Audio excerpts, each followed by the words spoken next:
পশ্চিমবঙ্গ রাজ্য সরকারি কর্মচারীদের ডিএ দেওয়া নিয়ে একটা নতুন খবর পাবলিশ করেছে আনন্দবাজার অনলাইন 5ই জুন 2025 বিকেল 5টা 58, মানে একেবারেই আপডেট খবর আপনারা দেখতে পাচ্ছেন।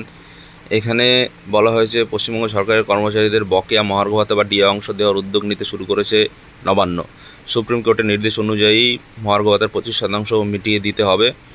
বিচারপতি সঞ্জয় ক্যারল গত 16ই মে অন্তর্বর্তীকালীন নির্দেশ দেন, যে কারণে সম্প্রতি সমস্ত দপ্তর, স্কুল, কলেজ, স্বশাসিত সরকারি সংস্থাগুলির কাছে কর্মচারীদের সংখ্যা জানতে চেয়েছিল অর্থ দপ্তর।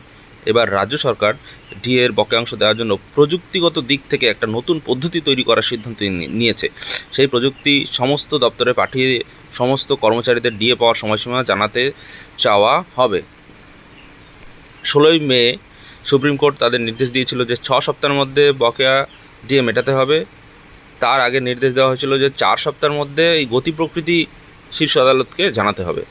নবান্ন সূত্রের খবর, একটা বেসরকারি সংস্থাকে ওই প্রযুক্তিগত পদ্ধতি নির্মাণের দায়িত্ব দেওয়া হয়েছে। ওই প্রযুক্তিতে সরকারি কর্মচারীদের নিজস্ব পোর্টাল অর্থাৎ IFMS, যেখান থেকে স্যালারি হয়, সেখানে গিয়ে 2009 সালে রোপা কার্যকর হওয়ার পরে কার্যকালের মেয়াদের তথ্য জানাতে হবে। এই প্রযুক্তিতে সমস্ত দপ্তর, সরকার অনুমোদিত এবং সরকার পোষিত স্বশাসিত সংস্থা এবং স্কুল, কলেজ, বিশ্ববিদ্যালয়ে তথ্য পাঠানোর নির্দেশ দেওয়া হবে। যেখানে সরকারি কর্মচারী 2009 সালের জুলাই থেকে 2019 সালের ডিসেম্বর মাস পর্যন্ত নিজ নিজ কার্যকালের মেয়াদ তথ্য জানাবেন। একইভাবে ওই সময়কালে সরকারি চাকরি থেকে অবসর নেওয়া ব্যক্তিদের নিজেদের তথ্য জানাতে বলা হয়েছে। ওই তথ্য জানালে অর্থ দপ্তর সহজেই কোনো আধিকারিক বা কর্মচারীকে কত পরিমাণ বকেয়া দিয়ে দিতে হবে তা সহজেই নির্ধারণ করতে পারবেন। অর্থাৎ একটা পদ্ধতি ব্যবহার শুরু হয়ে গিয়েছে। এখানে confederation of state government employees এর মলয় মুখোপাধ্যায় বাবু তথ্য দিয়েছেন, নিজের মতামত প্রকাশ করেছেন।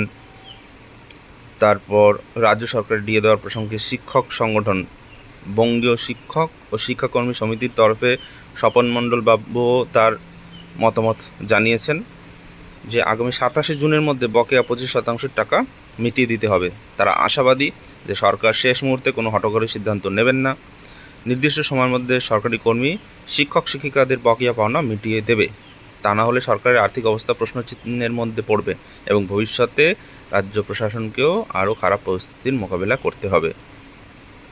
এই হলো ডিএ আপডেট। অর্থাৎ